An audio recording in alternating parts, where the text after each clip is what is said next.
Salam xanım, xoş gəlmisiniz. Nə sifariş verəcəydiniz? Uşaqlar gəlsin, sifariş eləyəcəm də, xaraşa. Yaxşı oldu. Bayramınız mübarək olsun bu Nə arada. bayramı? Qurban bayramı xanım. Hayda, какой Qurban bayramı ye? O qətliyamdır. Ты понимаешь вообще-то? Qurban yedirsən ağzında, qoyunu, quzunu kəsirlər orada. Bir şey ki, onu qurban verirlər, kəsib qanlarını tökürlər. Ayda necəsən Vəfoşum? Gecikmişəm, üzürlüsə bayramın da mübarək. Nə bayram ay qız? Qurban bayramında ürəyim.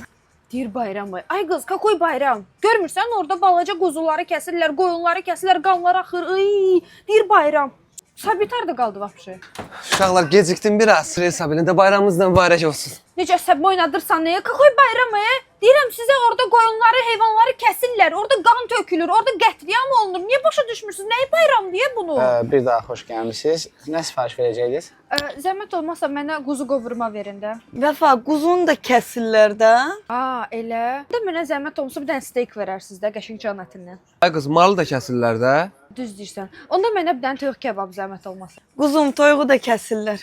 Toyuğu da kəsirlərsə, onda heç nə. Hamınızın bayramınız mübarək olsun. Mənə bir dənə quzu qovurmanı deyirsiniz. Ну почему да так? Şeylərin qırılsın.